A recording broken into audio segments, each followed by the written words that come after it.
Hello there. Welcome to the Lone Chemist Podcast. My name is Johnny. I'm the Lone Chemist. This is episode 35. And as you may have noticed, I have two dashingly yet dorky people joining me on the podcast today. This is LawOfCinema, Jay, and this is HiTopFilms, Alex. And as you all have seen, we are going to have a little bit of a debate today on Spider-Man. So first off, how are you guys doing? I'm wonderful today.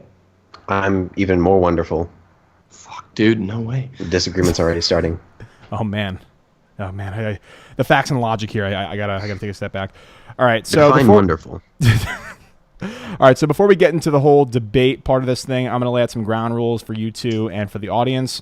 So just generally for the audience, number one, I'm gonna have a Twitter poll that's gonna be put up on my Twitter right after the debate. So if you don't follow me there, follow me at the Lone Chemist 1.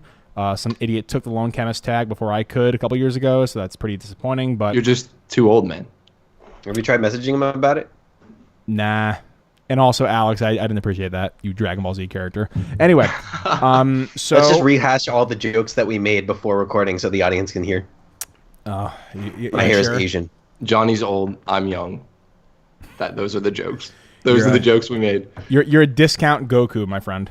But I'm a discount Andrew Garfield Spider-Man. Let me get the goddamn rule set, okay? Go ahead. You do kind of look like an amalgamation of all of them, like the same way that Peter Parker in PS4 does. It was me. I did the mocap. Secrets out. That's why I made that positive review of the game. You know. I'm gonna mute you both in like 5 seconds. Okay. So rule number one: Twitter poll afterwards. Vote strictly based on not your own partisan leanings, but on who actually had the best argument set up for the actual position that they're espousing. So I want you all to vote not based on if you're a Tom Holland shill or a Raimi shill. Look at the debate objectively, which you probably won't be able to do, but just try. Number two, there can be no harassment or bullying for people with respect to a position they have in the debate. The fan base of Spider-Man has become quite toxic on Twitter these days, and so as you guys can probably already surmise, the three of us are good friends, and we're doing this out of entertainment and to have a good time. So we're not actually trying to, castigate other people as idiots or shit on someone's beliefs.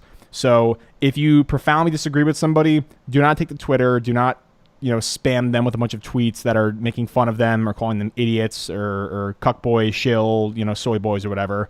Just internalize their position, internalize your own, and move on. I'm not going to take any bullying in the chat, and if you do, unfortunately, I have to ban you, which kind of sucks, but whatever.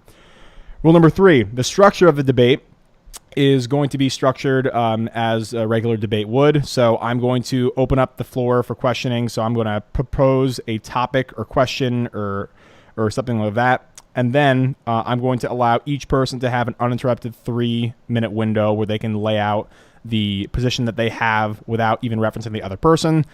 They can use as much or as little as the 3 minutes they actually want. And then after both sides have laid out their arguments uninterrupted, then we'll allow for about 10 minutes of freeform discussion. So that sounds good to you guys? Does that sound good? Yeah. Also important to remember that the debate theme is mostly comedic. This is probably going to end up being more like just a conversation discussion. Yeah. Yeah. And any insults levied at either of these guys will be all in good fun, and it'll be like funny. It won't be like we're actually trying to bring somebody down. And so unless it's you. Well, unless it's Johnny. Guys, I have my finger on the fucking stream key. I can press end right now and end your careers. I'm just kidding. Please subscribe. Anyway, rule number 4 is if you guys want to donate via Super Chat, you're more than welcome to do that, and I'd appreciate it. It helps fund my depressed graduate student lifestyle. However, we're not going to read them as you send them. I'll screenshot all of them as they come in, and then when we have a few minutes later in the debate, maybe when Alex has to go to the bathroom or something, we'll read them to the audience, and we'll kind of go through all those. Which will happen. Yes. It is. At least inevitable. 4 or 5 times. Yes. Anyway, with that laid out, those are the parameters and really the only 2 rules of the debate. Any other questions, guys? Nope. All right, let's get into it. Okay, so the first topic of the debate is I'm going to pose it to Alex first because he's been kind of on the record for having very boisterous opinions about Spider-Man. That's a good word. So the first topic is, what is the fundamental characteristic that you believe is the most important in relation to Spider-Man? And, I'm going to give you 3 minutes. 3 minutes. And you can begin now.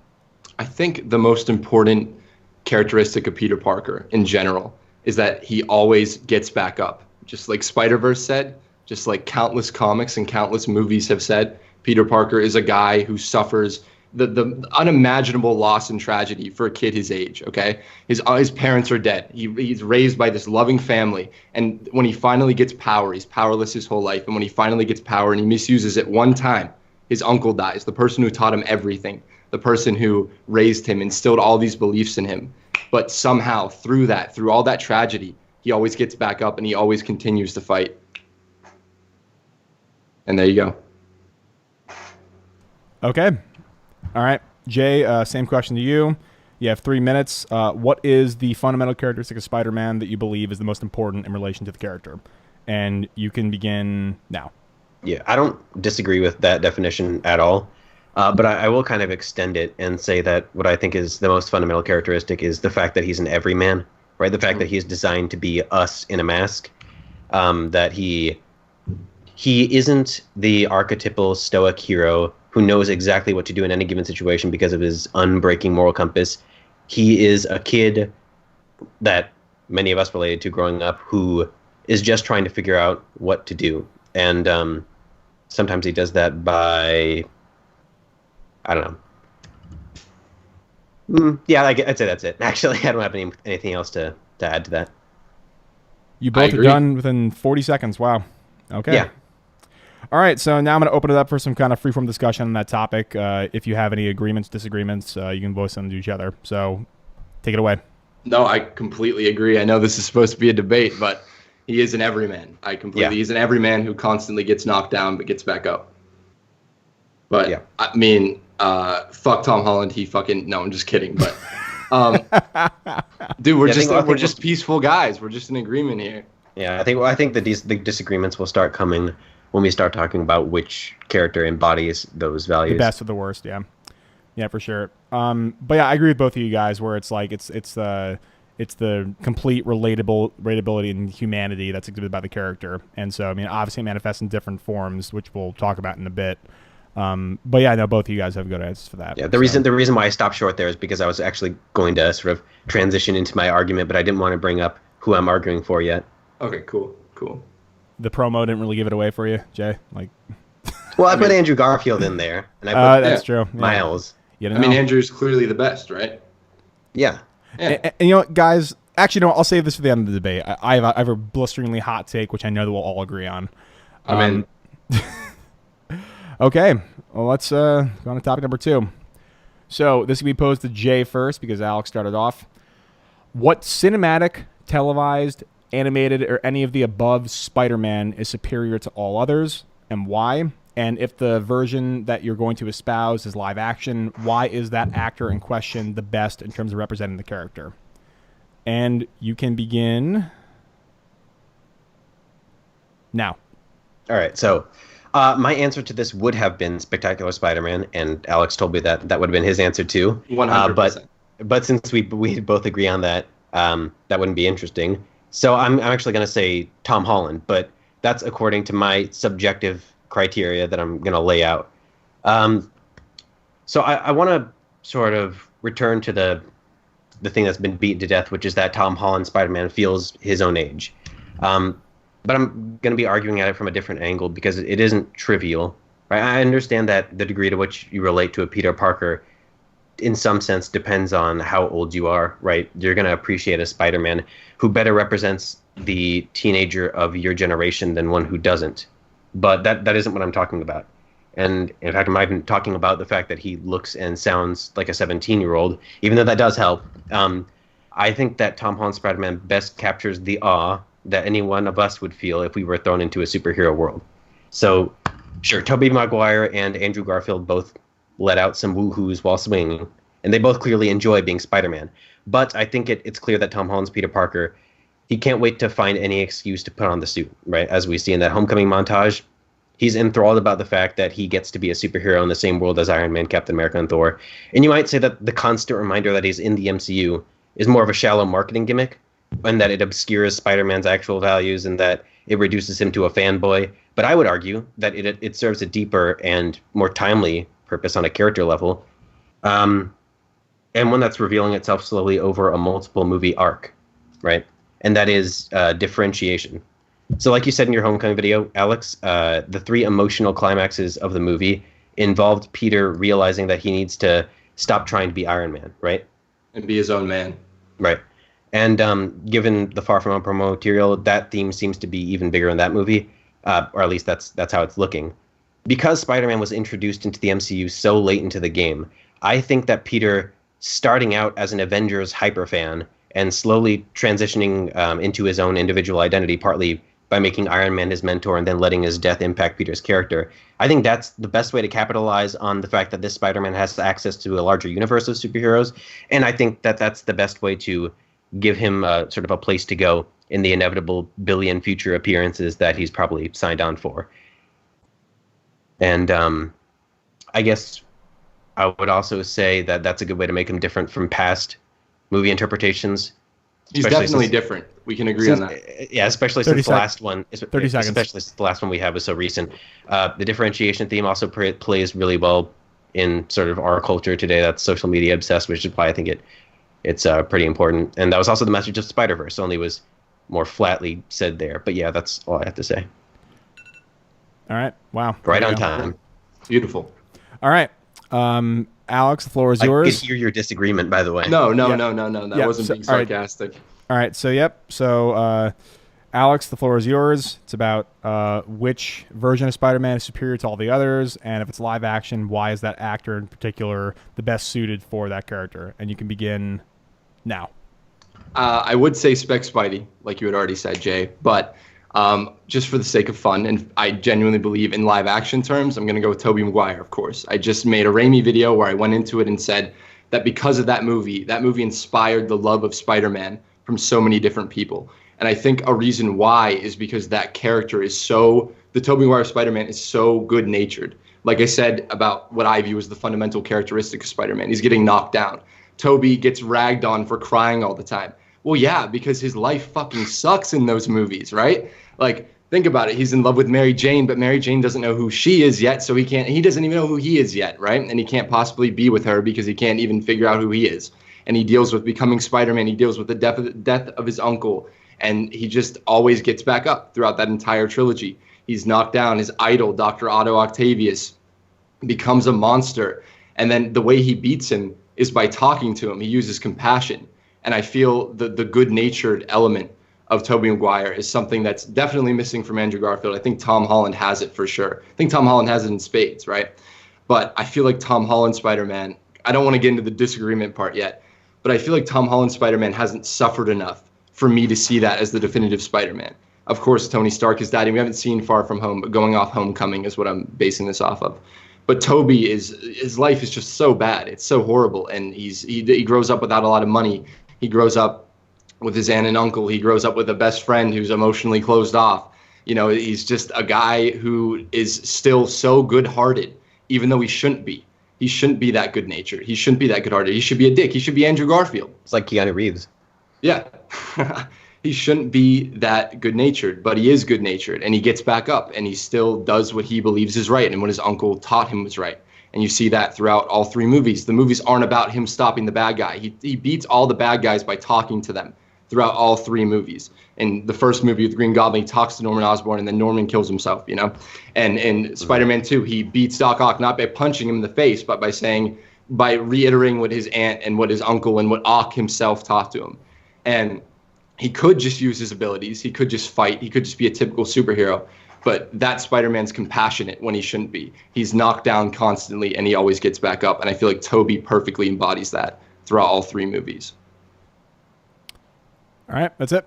I would say I don't disagree with any of that. Okay, all right. So, and I'm gonna leave it open for some discussion here because I don't. So, like, Alex actually didn't really reference some of the points you brought up, Jay. So, like, do you want to okay, so yeah, points? I also want to bring up one thing really quick, which is that but for most of this debate, I'm going to be arguing from a more defensive point of view, right? Alex is known for criticizing Tom Holland's Spider-Man. I don't dislike the Raimi movies. In fact, I love those movies. So I'm not going to be attacking them at all.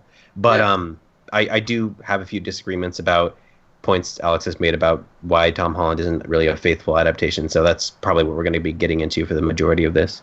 Well, I can. Do you want me to touch on what you talked about, and then we can like go off Sure. that? So, yeah, you can start anywhere if you. I agree that I think it's definitely a realistic angle to take it from he's constantly fanboying. But if we're going back to the heart of the character, I don't think that that's very Peter Parker-esque or my idea of Peter Parker, because it's all based on mine, right?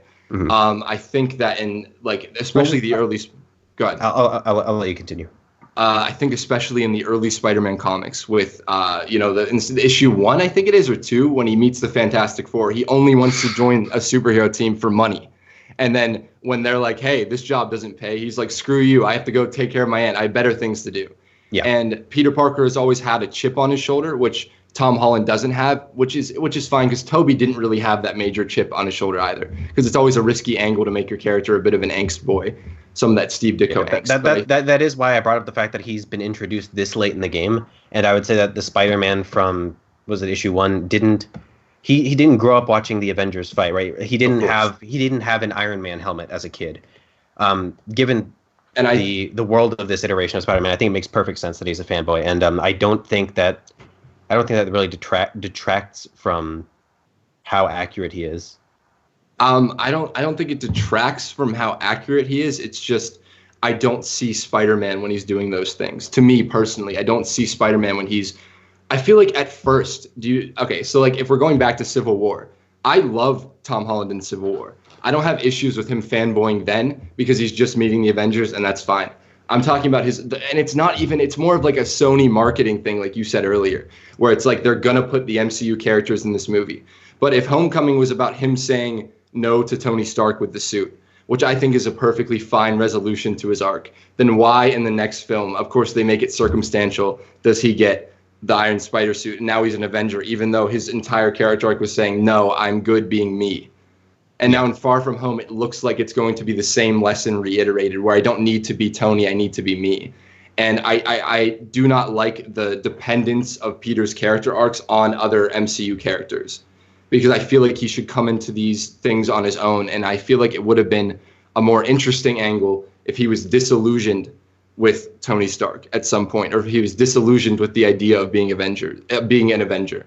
But they constantly, when they could take that route of him being like somewhat similar to the classic Spider-Man, if like being like, fuck you, I have more important things, like I need to focus on me, they go left instead of going right.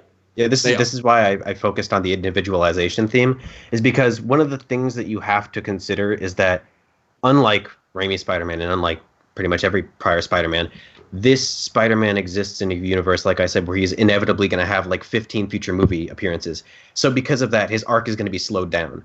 But it does seem like they are pretty consistently moving towards individualizing Peter Parker and having him start as an Avengers hyperfan, like I said, and break away from that, coming into his own as Spider-Man, as opposed to starting as Spider-Man and then meeting the Avengers, which I'm totally fine with. I want them to do that, and we have to wait for Far From Home to see if they do that. Oh, this might be sorry. I'll let you finish, but this might be a good time to mention to the audience that we are. Have we agreed on this? That we were considering doing an epilogue to this debate after Far From Home? An epilogue discussion after we see Far From Home. But I think we definitely should. Well, the three of us will be back, and we'll do the same discussion like after the fact and see if like the points in the debate are like either made sour or sweetened by the movie for sure. All right, but go on, carry on. I think I pretty much covered what we need to cover, because I feel like the fourth question that we're gonna get asked, I'll go into what I'm gonna say more. But if Jay, you want to say something? Yeah, I would just say that once again, it was kind of inevitable that the Spider-Man would not necessarily be a fan, but at least be really aware of the Avengers because of how late in the game he's being introduced. So I'm not really as keen on criticizing him for being so ensconced in that world. And like I said, I think they are planning on having him break away from that. I think that's pretty obvious. Let's hope they do that. Let's hope, yeah. Yeah. I think we'll both be disappointed if that's not what they do. Yeah, well, I mean, yeah, it's another instance where I feel like we agree on what the values of Spider-Man are. We just disagree on how well this Spider-Man encapsulates that. Yes. All right, word. Do you have anything to say, Johnny? I'm the impartial moderator, man. I can't off my opinion. You know? I want to know your thoughts at the end of the debate, though. I just want to know. You don't have to agree with one of us, but I think it'd be fun to hear like just your 2 cents right before we wrap up. Well, another thing that you could do, I don't mean to do your job for you, is just try and like pick out places where maybe you think you can like resolve disagreements between us, or if you see those come up. Yeah, old man, come on. Why, sensei? Oh, you forget that I have Photoshop right now, and I can just Photoshop a really embarrassing thing on your face right now, Alex. I could. You could but... just take a screenshot because this room's 90 degrees. I'm about to pass out, but then Jay wins because I fucking slammed my face on the keyboard. But yeah, no, I'm actually I'm taking into account some of the stuff you guys are saying with oh shoot, wait, hold on. Sorry, my computer went to sleep for a second. But yeah, like I'm actually going to be taking some note of like the actual profound disagreements you guys may have, which I'm sure there'll be a couple when we get to like these other topics. But yeah, for right now, it's been pretty civil. I mean, like I was hoping we're also just civil people. Mostly. I mean, I was hoping for like a Mike Tyson, Alex virtually bites Jay's ear off, but I guess it's not going to happen. I think you have to bite my right headphone off. We'll see. I'll go. I think I can go ham coming up soon. Ask the next question. Come on. Let's do this. Come on. All right. So question 3, because Jay, the last one first, we're going back to Alex. So question 3 is, what cinematic, televised, or animated Spider-Man is the most accurate with respect to its source material, and why? And so that means you're going to have to lay out specific either source material or how it actually pays homage to that. And you can begin with your 3 minutes now. So once again, I'm going to say Spectacular Spider-Man because the stories they tell are retellings of the Ditko Romita era Spider-Man. They changed some things up. They introduced Venom early on, stuff like that. But that is pretty much the best you could do with a modern adaptation of those classic stories. But once again, I'm going with my boy Toby. Actually, I'm going to go with my boy Raimi on this because I think from a stylistic standpoint, the Sam Raimi Spider-Man films are so comic booky in nature. They're so goofy. There's lines like, "Oh boy, yeah," and "Pizza Time," which I think are classic Stan Lee lines of dialogue. Or "Mary Jane, the girl I'd loved since before I even liked girls."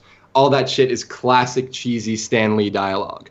And from a visual standpoint, the amazing camera moves, like I said in the video, the unimaginable images of this kid swinging through New York is captured beautifully in the Raimi movies. There's iconic shots. He nails the poses. And, it was still 2000, and it was still 2004 and 2007, and now they can CGI and do exact poses from the comic books. But with the things available to Raimi at the time, I feel like he perfectly nailed the imagery and the tone, the dialogue of those classic Spider-Man stories. And, okay, before anyone says this, the organic web shooters, yes, they should be mechanical web shooters, but I don't think that they're not. It's not a thing. It's never mentioned. Weird. Does it hurt to detach them? It's like, dude. But I'm gonna argue that you can find an old trailer for the movie where he had mechanical web shooters. Yeah, I saw that. That was awesome. I wish they kept that. Super let Alex talk, Jay. Sorry. No, you're good, man. You're good. But so Sam himself wanted the mechanical web shooters. That was clearly a studio note by some exec. I wouldn't be surprised if it was Avi Arad, but.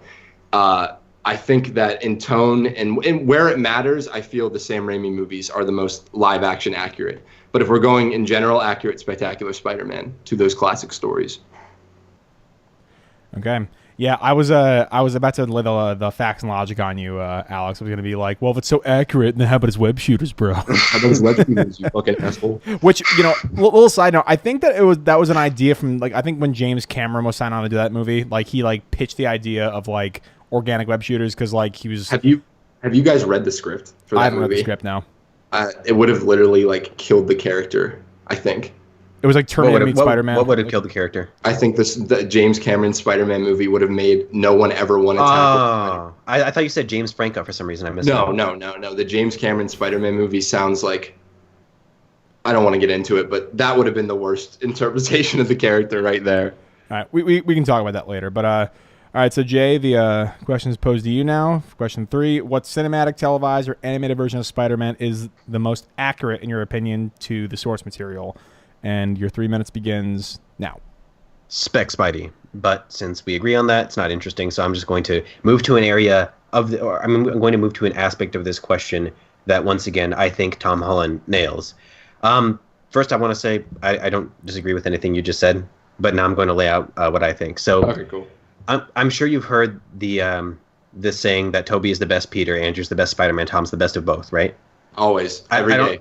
I don't necessarily agree with that. I'm not sure if you agree with that. No, but I'm sort of going to argue a variation of that, which is that I think one thing that Tom Holland Spider-Man does nail is the distinction between Spider-Man and Peter Parker. The mask is and has always been the object that allows Spider-Man's confidence and charisma to shine through, right?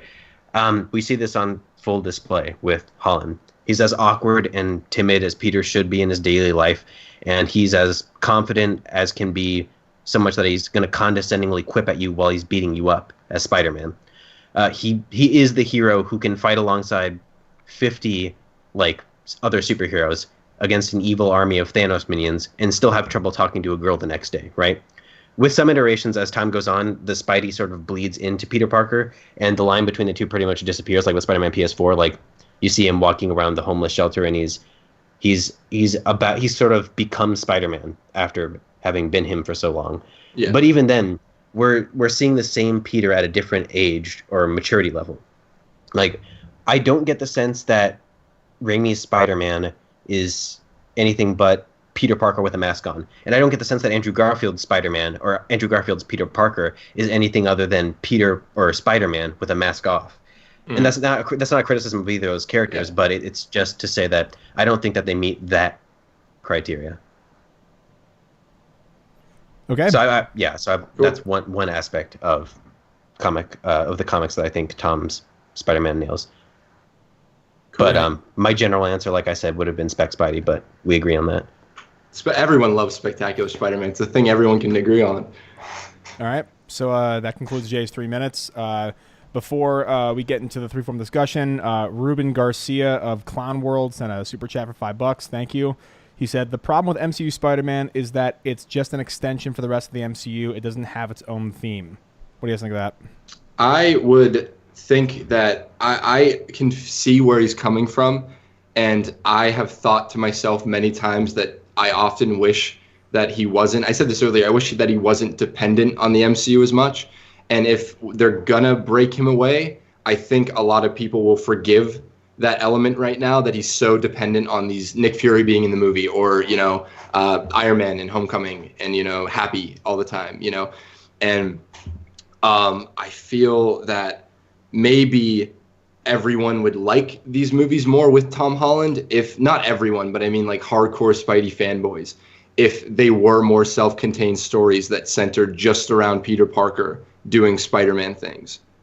You didn't need the Avengers tech to be the conflict in Homecoming. You didn't need the Vulture. We can talk about that in the future. I actually have some thoughts about that. That's my perspective on it. Yeah. So since we're arguing subjectives again, I'm just gonna sort of speak from my perspective. Because we went so long, at least in the movies, without Spider-Man being able to interact with any of these characters, I still haven't really acclimated out of the phase where I'm just excited to have him talking to all of these characters, like Nick Fury and Happy. I have no problem with him being this ensconced in the world, like I said, and that's just my perspective as a fanboy who loves seeing Spider-Man matched up against all of his childhood heroes. And I haven't gotten bored of that. Mm-hmm. And like I said, I think because he has such an elongated arc being part of this giant cinematic universe, I feel like everyone's going to be happy in the end. I hope so. I hope. I mean, a lot of people think that I just am rooting for these movies to fail. But no, I would be the happiest fucking guy in the world if Far From Home gave me the character that I have loved my entire life. But wouldn't it be awkward if it did? If it did, then we just come back here for the epilogue, and we're we just agree on everything. You gotta wear a dunce cap on the stream, Alex. Yeah, exactly. I wore a dunce cap. I was wrong. They knew what they were doing. No, but I also feel that if I feel like it's also just back to the fanboying point, that I feel like hardcore Spidey fanboys, there's so many different types of hardcore Spidey fanboys, but the my kind of hardcore Spidey fanboy who doesn't like when Spidey fanboys, if that makes sense. I feel like if he didn't freak out about being with all these superheroes, and he was more of like just a confident, sometimes like, oh, you're Doctor Strange, that's cool, whatever. I feel like people wouldn't care as much that he's, you know, entangled with the MCU. But I feel like the fact that he's always in awe, which is realistic, the fact that he's always in awe is what sets people off. And it's like, can Spider-Man just not be like freaking out about everything and being like, yay, Iron Man? Like, I get both sides of it, because it is super fucking cool to see Spider-Man interact with Iron Man. Like, that's every kid's dream, right? And now you're finally getting it. But I don't think we're getting what we envisioned, and I think that that's what, like, it's kind of like the butthurt nature of all of this comes from. Yeah, I also get kind of annoyed at times with him freaking out, like, whoa, Kara, what do I do? What do I do? And just him being a fan of everyone he meets. Exactly. But like I said, again, this Spider-Man exists on a longer time frame, and I feel like he will sort of acclimate to his position in the superhero world, and he's going to stop freaking out so much when he teams up with a superhero. I feel like he needs but this is all speculative, right? Because we'll see this in Far From Home, but 2 weeks, right? Yeah, 2 weeks. Yeah. I was just going to say that, like, just instances with like Doctor Strange, I think the movies would benefit if he was like, oh, who are you? You know what I mean? Well, they kind of had that in Infinity War, right? But I mean, but instead of like, oh, who are you? I'm Peter, by the way. Nice to meet you. Doctor Strange, like, he's so overjoyed and like kind and friendly. If he was just off put a little bit, just like, hey, who are you? You know, he's just chiller. If he wasn't so like at a level 10 with all these superheroes. I feel like, well, I mean, I guess it's kind of a question of whether or not him fanboying is fundamentally Peter Parker, and I don't really see any reason that it shouldn't be. We can get into. Let's go to the next question. All right. I'm excited. All right, so this is the next question, and you know, since Alex proclaimed a lot of excitement, I'll let him take this first one. Wait. I think maybe I should take the pee break first. Okay. You guys, yeah, go ahead, Johnny. I have the old man bladder, but you guys can just chat, answer some questions, read the comments, man. I'll BRB. All right. We'll enter the chat. We'll look at the chat. All right, sweet. Okay. What's going on, guys? You have like whenever he gets back to answer some questions for us. How you doing, Jay? You look a little sad. You all right? Oh, no, I'm fine. I was just Zoning out? looking at my water bottle. I'm feeling a little dehydrated. Ooh. Take that big ass sip. Oh yeah. Oh man. Oh, and so I wanted to ask you this. So we didn't really have a question slated for this point, but I mean, I assume from like talking to you, you're like a fan of Spider-Man comics and everything. What comic iteration do you think has been captured well by the films? Well, well, Alex just put forward the entire argument about how Raimi is the perfect adaptation of the Ditko era. Yeah, I don't sure. disagree with that at all. I completely agree with everything you said. It captures everything from the cheesy lines to, you know, the spirit, and I'd say that that's probably the best representation of a comic interpretation. Yeah. It pains me to say this because like I hate this movie, but I do think that the aesthetic, not necessarily the character or the or even the plot points, really mirror it well. But I think Ultimate Spider-Man is actually captured decently well by the Amazing Spider-Man movies. I mean, it's not done well, but like the actual aesthetic of those films maps on nicely to Ultimate Spider-Man, because I think aside from the original comics, that's probably my favorite one. Like that entire like series with Peter, obviously before he gets iced and Miles takes his place. But yeah. And someone said, Flugera says, "Hey, the Lone Chemist, tell Law that Ward Meacham is here watching the stream." Hey, Ward, what's up? I don't know who that is. Is that one of your Shout fanboys? out to Man. Ward. He's not on Discord. Oh, you know him? Yeah, because No, do I? Oh, well. Oh, wait, no. Sorry, Brown Table knows him. Never mind. Okay. Well, How Ward, dare you. now High Top knows your name, Ward. Hello, Ward. Yes, your Ward. That's not a Doctor I feel Strange like line. I'm What is this, your Johnny's Ward. Yeah, you are. Ward's actually not his real name. His real name is Brandon. Although I have a feeling he wouldn't mind me disclosing that, but I should probably check Discord.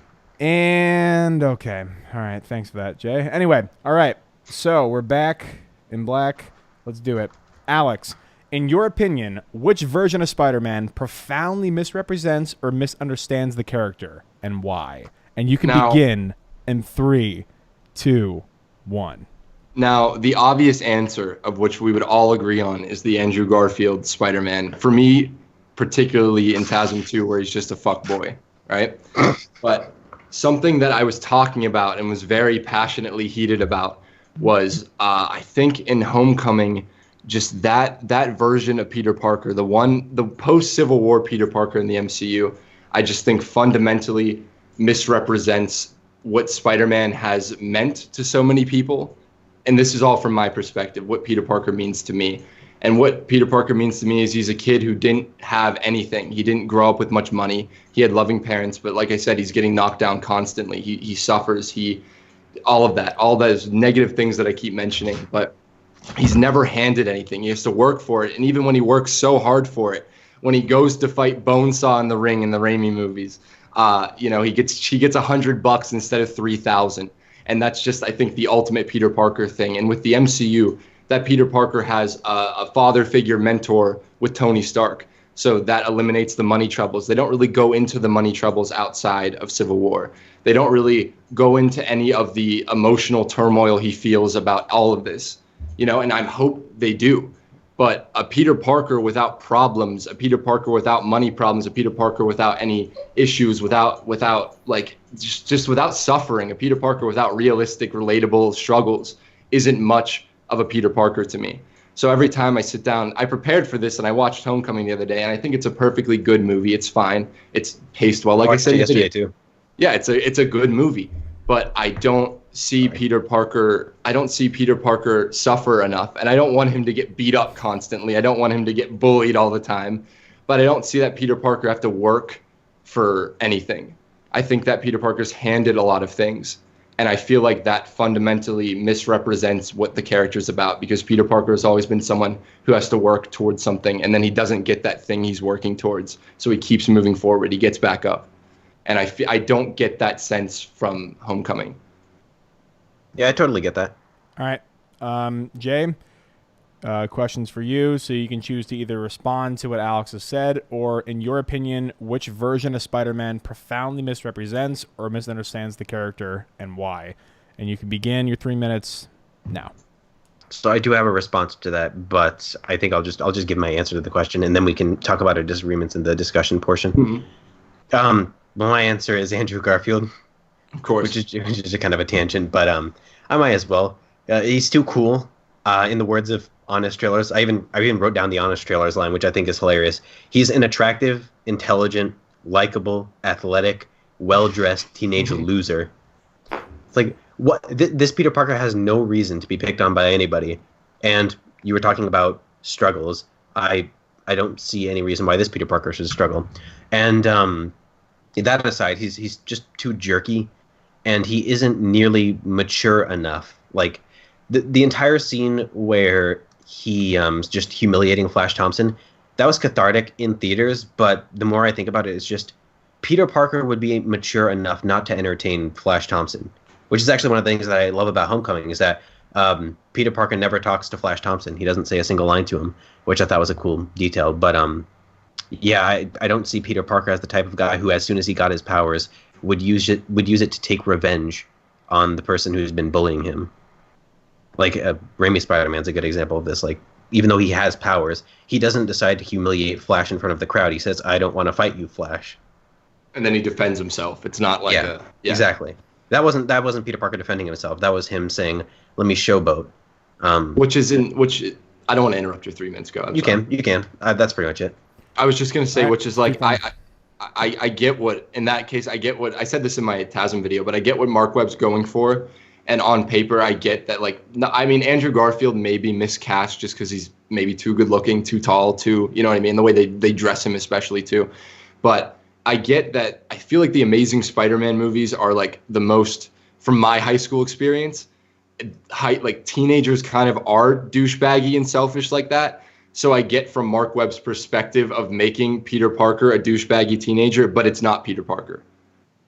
So I agree with you. I was just saying I feel bad for Mark Webb. I always got to defend my boy Mark. This is also kind of tangential, but you know how everybody criticizes the Raimi movies for the fact that the high schoolers look 30 years old? Yeah. Well, I don't see people really levying that criticism against the Amazing Spider-Man, but everyone in the Amazing Spider-Man at that high school looks like they're in their mid-20s. Looks like a model too. Yeah, they're all exactly. like very attractive. And they're all perfect looking. Yeah, so that too. It's we didn't really get a realistic depiction of high school until Homecoming, I don't think. I could. Are we freeforming it now?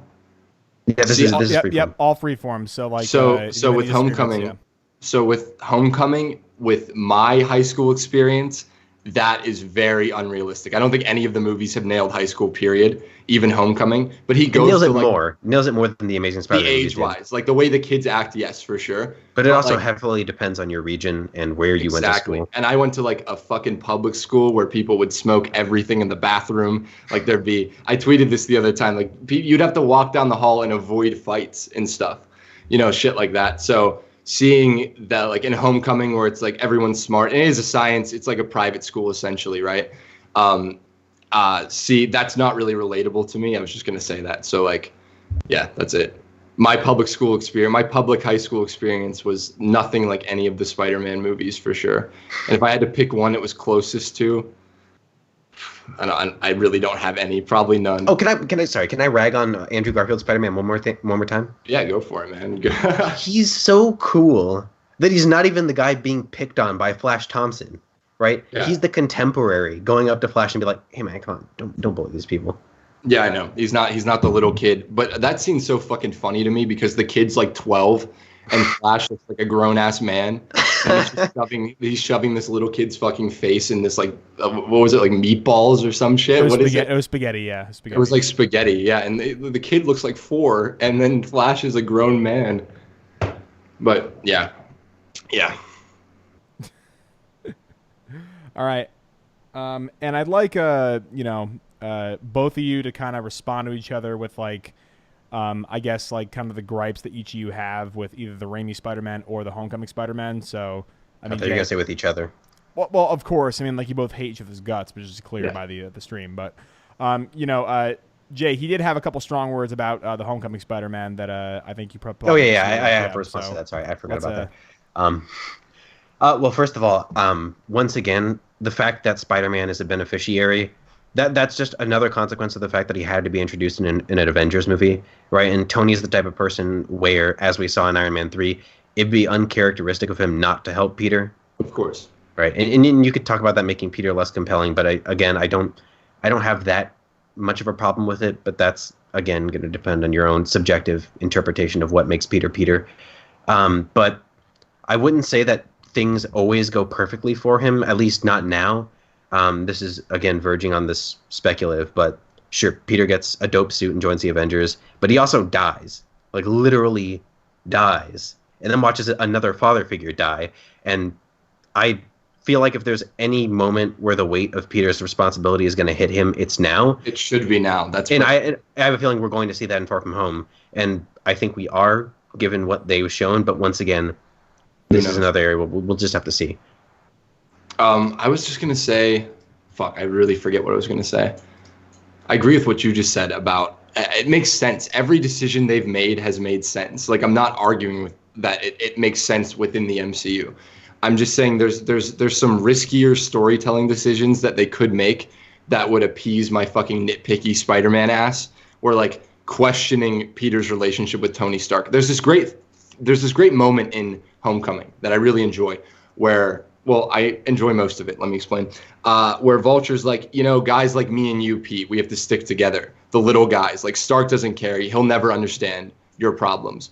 And that is the perfect chance for them to make a mature storytelling decision and make Peter talk to him about it. But Peter's literal line after that is, "Why are you telling me this?" And then he gets the rubble knocked down on him. And then that's it. And it's like, if you wanted to question it, which Vulture is questioning, like, hey, you're a little guy, like, you're probably not rich, like, you're not like Tony Stark. And then make a decision where Peter's like, no, I'm me. I'm like me. I'm not like you, and I'm not like Tony Stark. That would be more interesting. That would be more compelling. I also don't really think he has a reason to doubt that Tony cares for him. No, not even that Tony cares for him, but just about Tony Stark's character. Because of all, like, his just of all the shitty things Tony Stark has done pre-Iron Man, if they brought some of those back to it, and if they even made Peter be like, hey, like, damage control came in and fucked over your company, like fucked over your crew. And Peter's empathetic with that. That's Spider-Man-ish to me. Because Peter should technically relate more to a person like the Vulture in that movie than to Tony Stark. But it never challenges that. It never challenges Peter as a character in that way. And I understand why, because they're starting these stories off light, and they're probably gonna, hopefully, like we keep saying, hopefully they're gonna get more emotionally mature and like more emotional dilemmas. And they released that clip today. I don't know if you saw it with Mysterio, where Peter's actually. I've chosen to. No, yeah. I won't say anything then. I won't say anything. But it seems like they may be giving us some of that.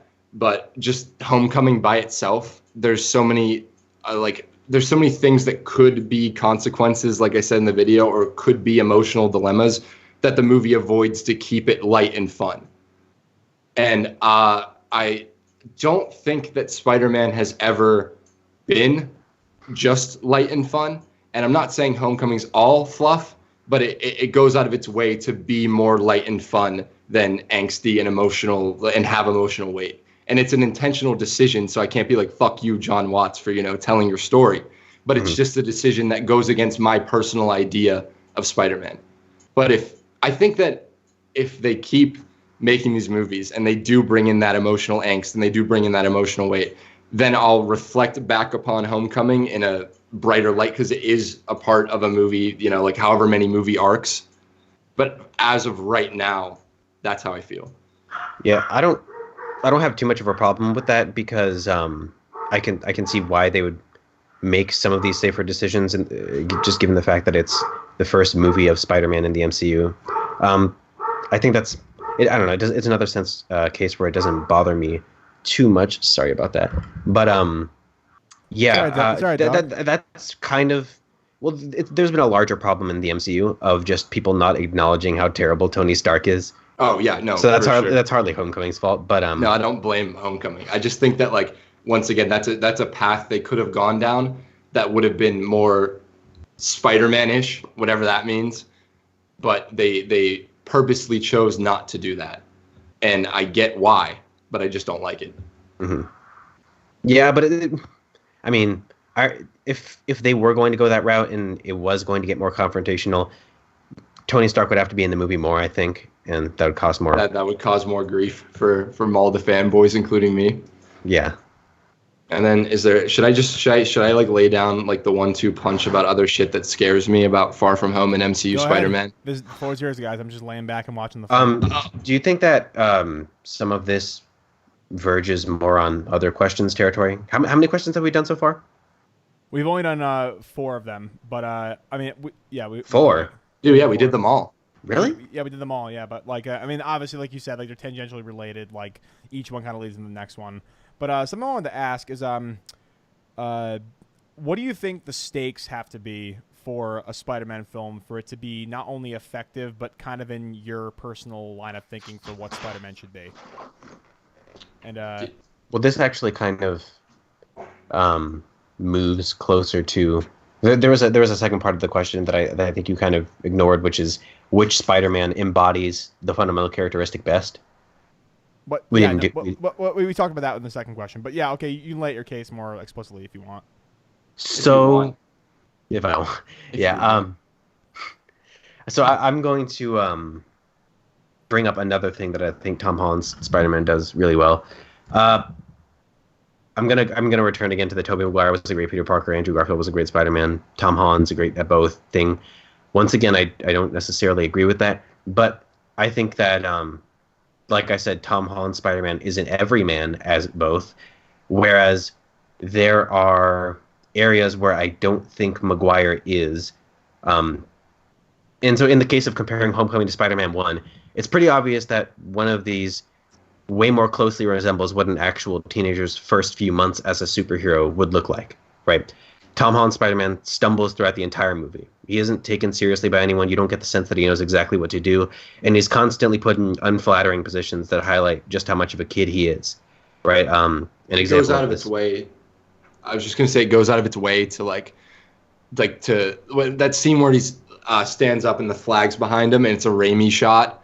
and then they do the wide where he looks like a goofball, and they're like, "You're the guy from YouTube." It goes out of its way to remind you that he's a goofball kid finding his footing. Yeah, I love that, right? And the decathlon conflict also, it literally stems from the fact that Peter Parker bonked his head by jumping into a ceiling, right? And he wakes up at the facility. He has to figure out how to escape so he can tell Ned that he's carrying a bomb. That is an entire set piece born of the fact that Peter Parker didn't look up before jumping, right? I love that.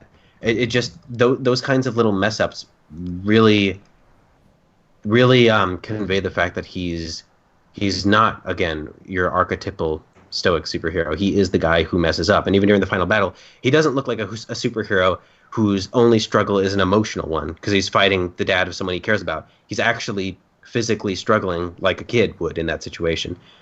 In Spider-Man's case, once again, I'm not criticizing it because I love that movie, but as soon as he puts the mask on, it's like he's been Spider-Man for years, right? He's able to expertly dodge shurikens, right? He can keep up with the villain who has super strength, and he swings like someone on their third playthrough of Spider-Man PS4. Right? To be fair, they do have a montage that shows you, I think, that time has passed and New York is fully aware of Spider-Man. But yeah, I can even agree because like I'm not going to be like, oh, those movies are flawless. But like, yeah, he never struggles with his abilities in the first movie. Once he gets them, he never, after like originally, just like, the scene where the spikes those spider legs pop out of his hand and he climbs the wall and he learns his powers. He never really struggles once he's Spider-Man. Mm-hmm. I can agree with that. He's also put in difficult situations, Raimi Spider-Man, but those aren't really different than the challenges like someone or Superman would Batman face, like the Mary Jane and train cart situation, right? And it isn't very hard for him to solve them.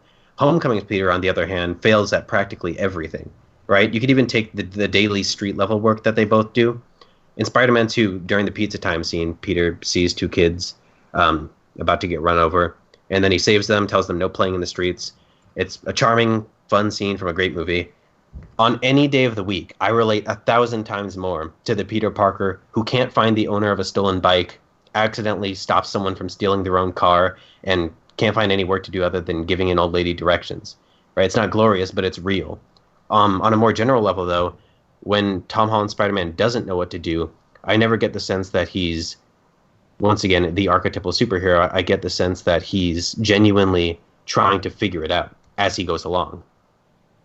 No, and I agree with pretty much everything you said, except for that relatability factor, because I would say the exact opposite. On any given day, I relate more to a Spider-Man who can't make time to go see Mary Jane's play, who can't balance paying bills and paying rent, who has to work as a pizza delivery guy and take pictures of himself. Right, that comes back to the money struggles area, but I was talking more about Spider-Man and the experience of being a superhero. Being a superhero. Yeah, right? I know, and the fact that he doesn't mess up.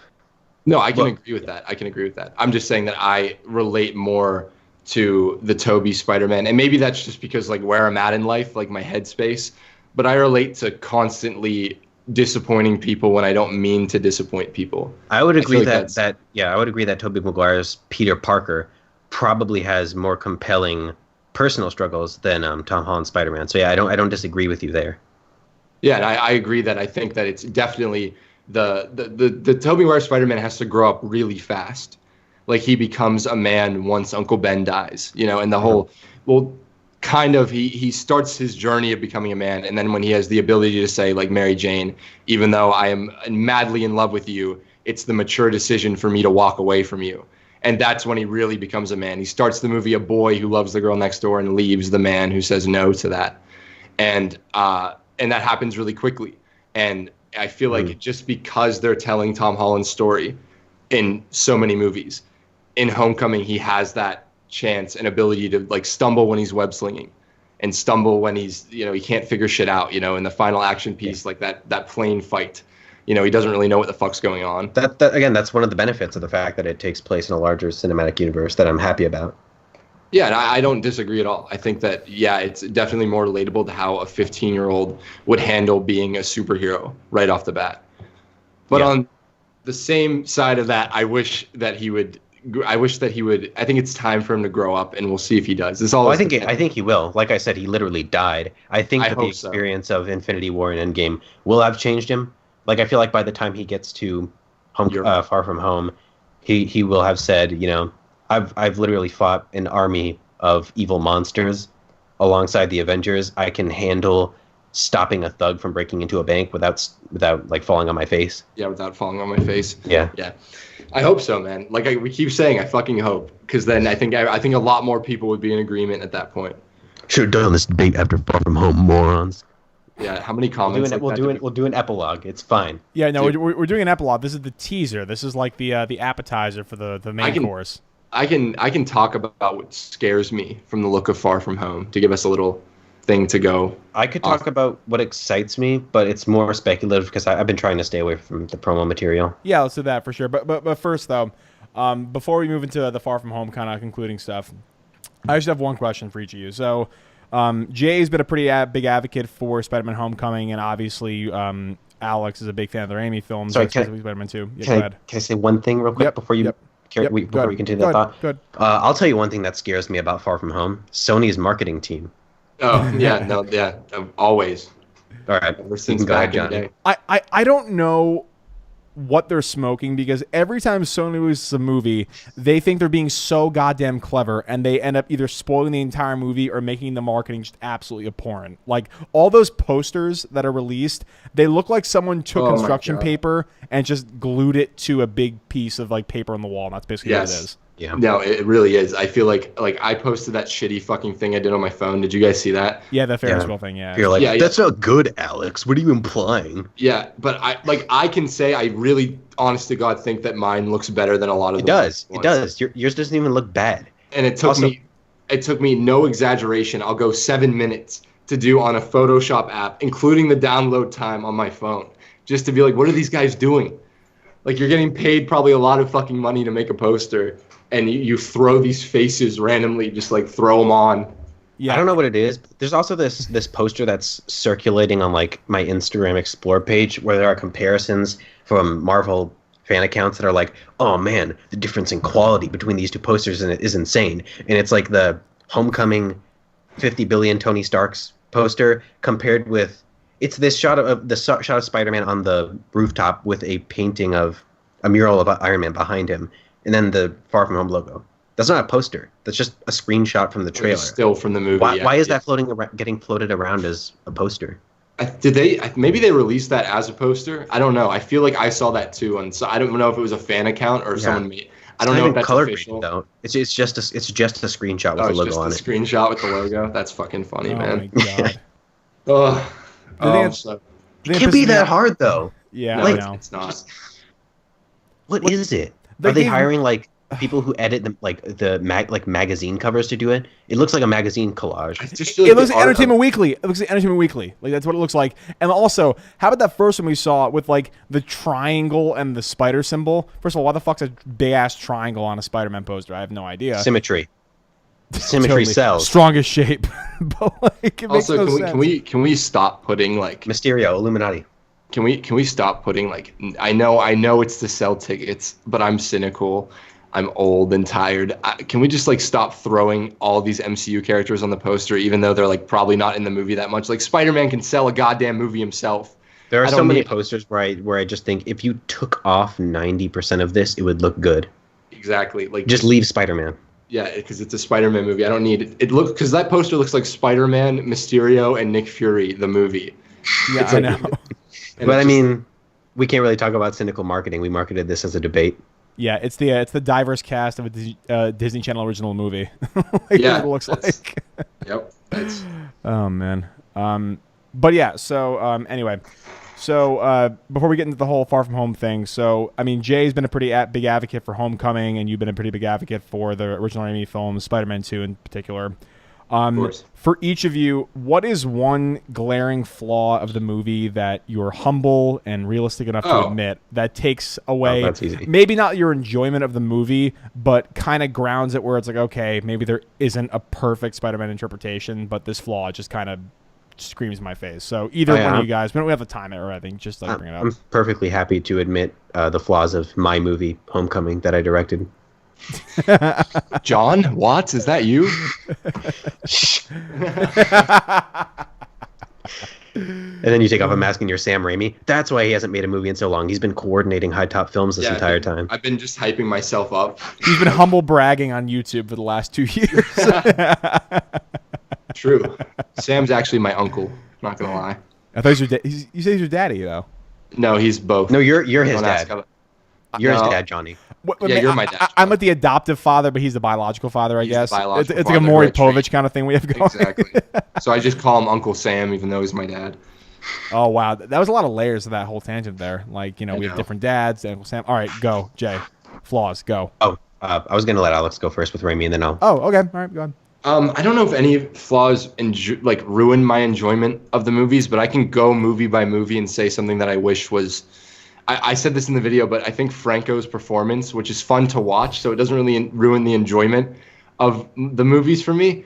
But I feel like if Franco was, I don't want to even say a better actor because he's a good actor now, but if Franco had more range back then, moments where Harry is really mad at Peter in Spider-Man 2 and 3 in particular would sell a lot better if Franco had some nuance to his performance and didn't collapse when he finds out Peter's Spider-Man and just falls to the ground. Yeah, it falls to the ground. And then meanwhile Toby is giving a really good performance in that scene where he's like, "Listen, bro, there's bigger things happening here than me and you." But then you cut back to Franco who's like, "You killed my father." And it's fun and it's so Sam Raimi, but it's even goofier than the typical Sam Raimi. So I'd say that I wish that Franco would have done something different with his performance, or I wish that someone else was in that role, would be my flaw. Also, of course, Venom in Spider-Man 3, but I don't blame Sam for that at all. But Can we just talk about the studio basically forcing Venom down Sam Raimi's throat to the point where it ended the franchise prematurely? That's so shitty. I've become so forgiving of Spider-Man 3 that I don't even. Dude, I genuinely think it's great. I don't harbor any dislike for it. I can enjoy that movie as much as I can enjoy 1 and 2 at this point. Yeah, it's partly because of Raimi I don't memes, know about that. but it's also partly because I've forgiven everything wrong with that movie that came as a consequence of studio interference. It's whatever. I can still none of it's Peter Parker dancing. One of the things that's irked me about that for so long is people treating it like it was supposed to be unironic. And it's supposed to be hilarious. Sam Raimi didn't think that was cool. Sam Raimi thought that that's what Peter Parker would think in his nerdy perception is cool. Yeah. And it's so in character. My thing with that sequence is it's supposed to be, if you watch, I don't know if you've seen the editor's cut, but that dance, the James Brown dance, not the one in the bar. I will even agree that they should have cut the one in the bar or moved it with Gwen because he literally slaps Mary Jane a second later, and that's so emotionally impactful. So Raimi's tonal switching, which always works, almost doesn't work with the, dig on this to immediately backhanding Mary Jane. You thought it would have worked better with James Brown to dig on this? No, James Brown to slapping. No. I just think they should have cut that dance altogether. The second dance. Get yourself together. No, but dude. But the James Brown montage was supposed to come after he blows up Harry's face in the editor's cut, and it's genius. He literally throws the bomb back at Harry's face, right? And it blows up, and they cut to black, and then they slam cut to him going like that. And it's supposed to be a tonal switch that's and it works so fucking well. I recommend watching the editor's cut because it's supposed to be what it is. I was listening to the commentary because I'm a fucking nerd and doing the videos on these movies, but it's supposed to be a parallel to Raindrops, where you have the most emotional moment, which is in Spider-Man 2 when he says, "I can't take your hand, Uncle Ben." And then him blowing up Harry's face, both dark moments, right? And then they switch to the goofiest thing ever. They're both these dream-like montages of unrealism. And so I love that montage, man. I'll defend it till I die. Can you defend Peter Parker getting an all-black suit and then humping the air? Can you defend that? Yes, I can. With no music. Have you seen the music list edit of that? It's so incredible. Well, I just think that clearly he leaves that cut go. He doesn't cut it for so long when he's doing the fucking dance move when he exits the place that you're supposed to cringe. So my cringe reaction is what I'm supposed to be feeling at this point. So it never bothered me. Yeah.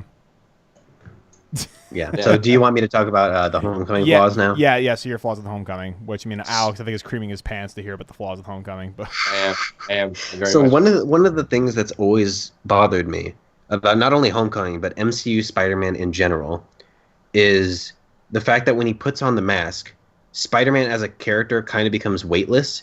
Like even though he is more, even though he is more confident, like I said, and he does nail that distinction, he doesn't seem phased by anything when he has the mask on. Like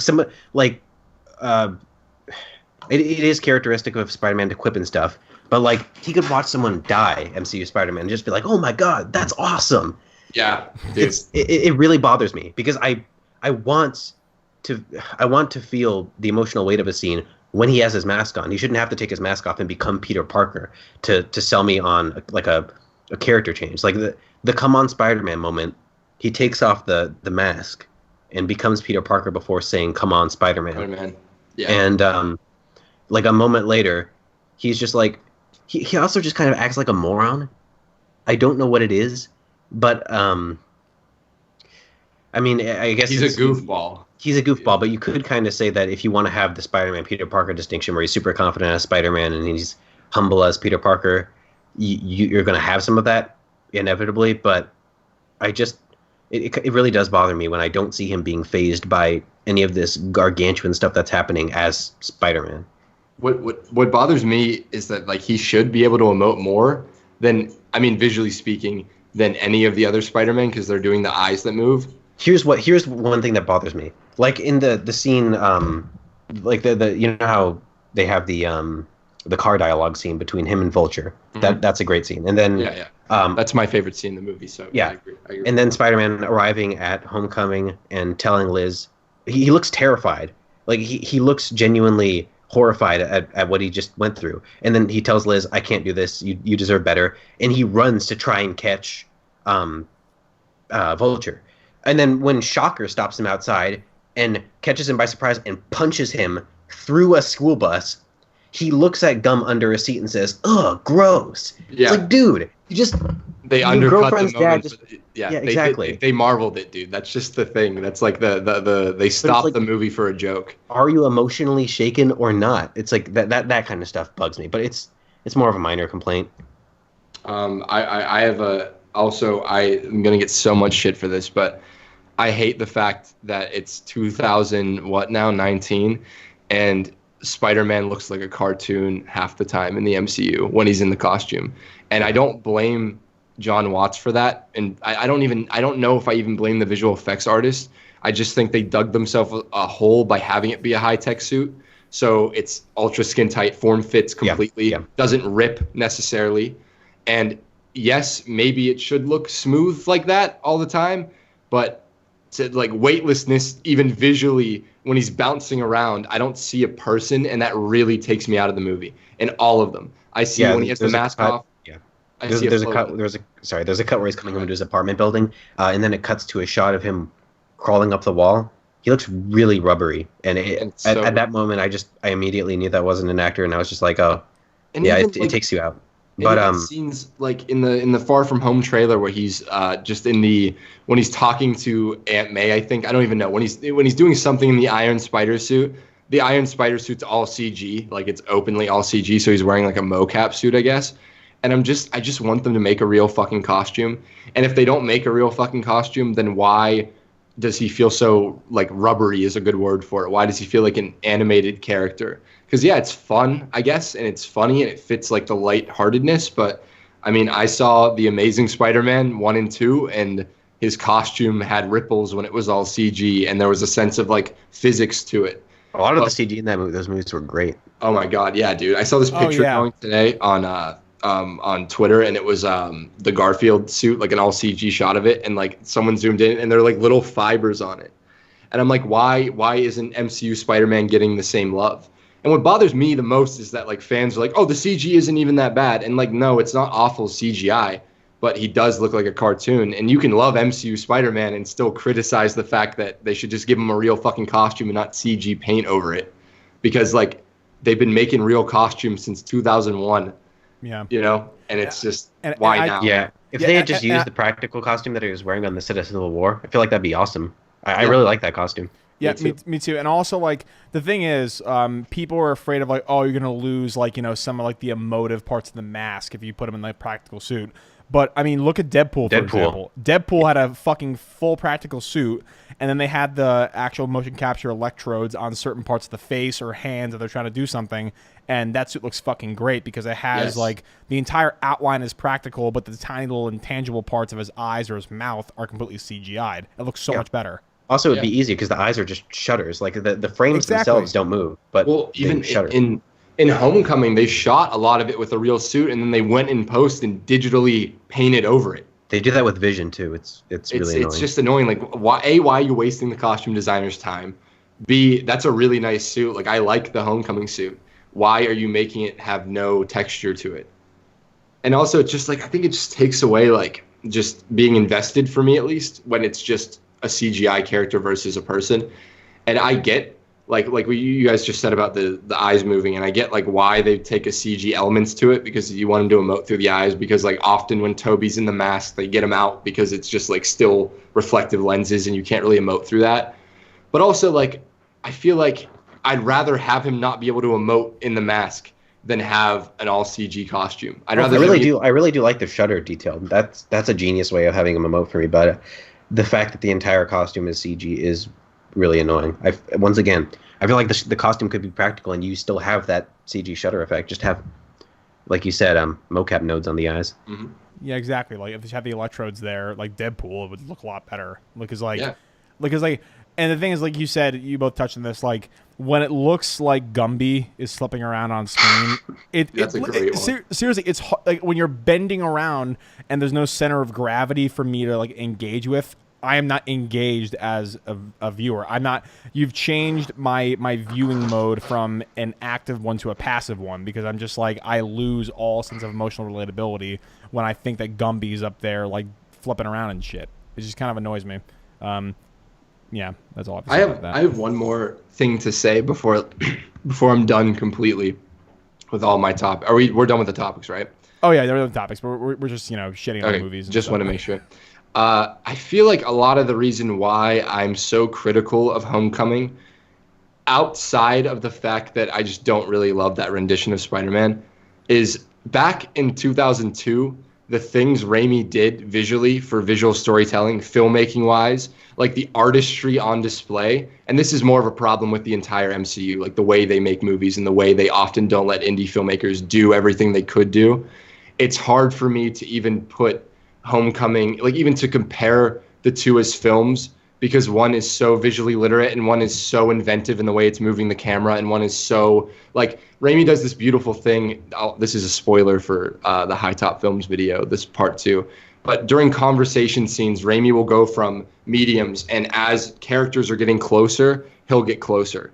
Like the camera will get closer to their faces, and he's doing some really cool directing things with the camera, like visual storytelling. And when I watch Homecoming, I think John Watts is a perfectly fine. I think he's a really good comedic director. Like he nails comedy beats. Like the comedy in Homecoming is better, I think, than a lot of like the Marvel comedy.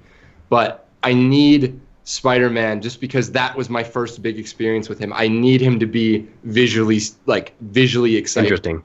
Yes. Yeah, that's also a criticism that I have of the entire MCU. I don't know, maybe like somehow their marketing team has discerned that the desaturated, overlit look is really marketable. Well, I don't get it. I mean, you could say it's for visual consistency, so you know it's the same universe, but no, it's not even. There's never an excuse to put caps on the director for such a small reason. And you're doing like Spider-Man, and I don't know what Sony did to John Watts, but like when there's movies like fucking Spider-Verse, which are so creative, okay, and even Spider-Man 3 is so goddamn creative in its visual storytelling. It's like, why, when Spider-Man's in the MCU now, is it a Marvel thing? Is it a Sony thing? Why do I feel like John Watts is in handcuffs with what they're allowing him to do creatively? Like I feel that for almost every director except James Gunn in the MCU. James Gunn must fucking just cheat his way through the ranks. Yeah. How did he get away with Guardians 2? Even Guardians 1 is really like it has the same level of desaturation as the rest of the MCU. But Guardians 2 is just I was just vibrant as hell. Guardians 1 still like more visually interesting than 99% of the Marvel movies. Visually, yeah, but even the color palette gradings, yeah, it's ugly. But how did he get away with 2 though? Like, I think it's more like, hey, I made you a bunch of money off these no-name characters, so just like let me have that creative freedom. Yeah, But I guess. I don't know, man. But I just want, especially with a character like Spider-Man, it's time to drop the reverse shot medium with the, desaturated look. And even Homecoming has less desaturated look than most of the Marvel movies. Like his costume's really red. But it's time. Spider-Man's a character that needs like to be exciting, like I said, visually. It needs to be like, oh my God, the director is doing so much. Like he's showing off what he wants to do. He's doing it. But I don't get a sense of like, of course, John Watts has style because every filmmaker has style. It doesn't need to be overt style. But I feel like John Watts isn't going full John Watts, and that kind of sucks my enjoyment out of the film element of Homecoming and most of the MCU movies, if we're being honest. Yeah, that's a larger criticism of the MCU. I don't, except for James Gunn, like I said, get the sense that any director is being their full selves. And that's all I want, is a director to be them full selves, especially with a character like Spider-Man, who, you fucking have swinging sequences. Why are you just CGIing the swinging in, Yeah. That's probably my biggest criticism of the MCU as a whole. I feel like if they corrected that and they just gave directors full visual control, I wouldn't have any problem with the MCU at all. I think that I have this video coming out called, I don't know what it's called yet, but I have this Endgame video that's going to make me lose all my subscribers. And one of my big things about that is like they it's like Patrick Williams, what he said. They do the impossible by balancing all these characters. But is it too much to ask that you step away from the fucking green screen for a second and you spruce it up with the cinematography? Is that like, I guess maybe it is too much to ask, and I'm being selfish, but like these comic book characters are legends. They are, like they are the Bible for so many people, right? And I feel like you should be your creative self when behind the camera when doing these movies. Otherwise, what the fuck is the point? Yeah, I totally agree. Yeah. So we ended on an agreement, and Johnny's dead. When did you guys How you doing? flip? That's interesting. Actually, no, we had a super chat. $2 from Elijah Colbert. Thanks. Opinion on MCU Spidey not protecting his ID well. Protecting his identity. Yeah. I'm not a big fan because I feel like it can. I don't know what they're gonna do with it, but I even like the fact that Aunt May finds out at the end of Homecoming. But what I don't like in the Far From Home trailer is that she's openly supportive of that, because then you eliminate drama and tension by having Aunt May know he's Spider-Man, because he doesn't have to hide it from her or Ned or I don't know if you saw the trailer, or another character in Far From Home. Yeah. It eliminates tension of like the secret identity element, but the whole MCU doesn't have secret identities. I don't think a single fucking character like has a big secret identity in the MCU. Yeah. But I feel like you lose some drama. But even within that creative decision to just show like, oh, Aunt May knows he's Spider-Man, which is different. Even that, if they don't deal with that, like, oh my God, my 15-year-old son essentially is putting himself in danger all the time, and it stresses me out. If they do it like, oh, I'm supportive, how was taking out the mob, Peter? Then I'm just gonna like be like, oh. I'm kind of just not the biggest fan of the fact that MCU May doesn't really seem to have a character. Oh no, she's just hot. That's it. Yeah, exactly. But yeah, and that's such a fucking shame. You're gonna make me fucking just get angry. I don't want to get angry on camera about MCU Spider-Man, but like that's Aunt May, man. And we don't even need to go into Uncle Ben. If they don't like do something with him in Far From Home, like I need to hear the words "my Uncle Ben" at this point. Just not like, I just need to know, because that's his dad. And I think that it's not true to the character, and it's not true to realism if someone doesn't mention that their actual person who raised them, who instilled every belief and value onto them, and they don't mention them. That just seems weird to me. And I could forgive it because, like, yeah, Homecoming's the first one, and he says, like, oh, Aunt May's been through a lot recently. And in Infinity War, he doesn't really have time to be like, oh, my dead uncle. But now's the time to be like, hey, I had this really important person to me, and he died, just like Tony. And, appease Spider-Man fanboys who need hashtag Uncle Ben gang on Twitter. I see that all the time. I think that's so fucking funny. Uncle Ben King. Yeah, as long as someone in the MCU inculcates those values in Peter. I know that I get that criticism, but again, MCU Spider-Man isn't the only Spider-Man, and I'm perfectly fine with watching them do something slightly different in this area. I'm just hopeful that they're going to do it well, but once again, we probably won't know until we see Far From Home. Far From Home in theaters July 2nd, 3rd, 4th? 2nd or 3rd, yeah. Second, a Tuesday. It comes out on Tuesday. I guess That when we do the epilogue, what we think about Far From Home is going to decide whether that's another debate or just a discussion. I just have a feeling from the trailers that I'm going to feel the exact same way I felt about Homecoming about this, but I'm trying to go in with an open mind.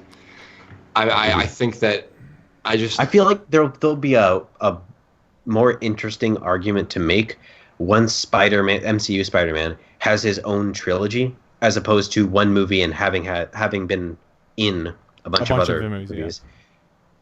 Yeah. And that's just I've just been burned before, where like Man of Steel came out and it was so not Superman to me. And I'm not comparing Homecoming to Man of Steel. Don't take that out of context, internet. But where that was so not Superman to me, but like at the end there was a chance that maybe like, oh, it's a 3-movie arc for Superman. And then the next fucking movie was Batman v Superman. And then the next movie was Justice League. So I'm just like, I've been through this before, I feel. And I'm just hopeful that it goes right this time and it actually has a payoff and he becomes the webhead that everyone knows and loves. Mm-hmm. Well, I mean, Man of Steel, Superman's costume did go through a 3-movie arc. It got progressively worse. Worse as it went on. He looked more and more. How did they manage that? I don't understand. The Man of Steel costume looked so good. How did they ruin it? I hate how it looks in Justice League. It looks so bulky. Because I think the color correction wasn't good. The lighting wasn't good. Joss Whedon had to work with what he got. Yeah, but also, I mean, like, you know, the upper lip game was really strong with Superman and Justice League. That was just the best. I loved it. Should have left the mustache untouched. Would have been awesome. Can you imagine like a Dirk Diggler kind of fucking Superman where it's like he has a goatee or a mustache? That'd be lit as fuck. Oh, shit. All right, well, half of this was like somewhat of a cordial debate, and the other half was just like, you know, bullshitting and talking to each other. So I'd say we all won here. This was fun. Wait, did the chat like it? I haven't been reading the chat because it scares me when I read the chat when I do it, because they're like, "Oh, you fucking ugly bitch! Why are you so fucking? Why are you so fucking?" It's also important to remember to like what you like. There is no wrong answer when it comes to subjective opinions about the best version of any given fictional character. You shouldn't feel ashamed for liking anyone, You shouldn't feel ashamed for liking any version of Spider-Man, regardless of how accurate it is. Do you? It's whatever you feel is your version of Spider-Man is your right to be your version of Spider-Man. I totally agree, except for one point. Fuck Electro in Amazing Spider-Man 2. Oh. On that one, you can't really be subjective. That one is just a fact that character is terrible. It's my birthday, now it's time for me to light my candles. I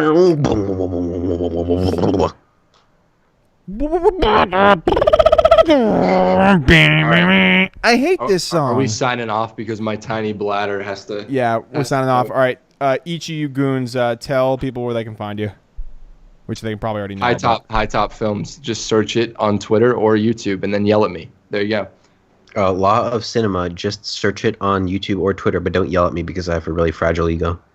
All right. Well, this has been Jay and Alex having a fight to the death. Just kidding. It was fun. My name is Johnny. I'm the Lone Chemist. Episode 35.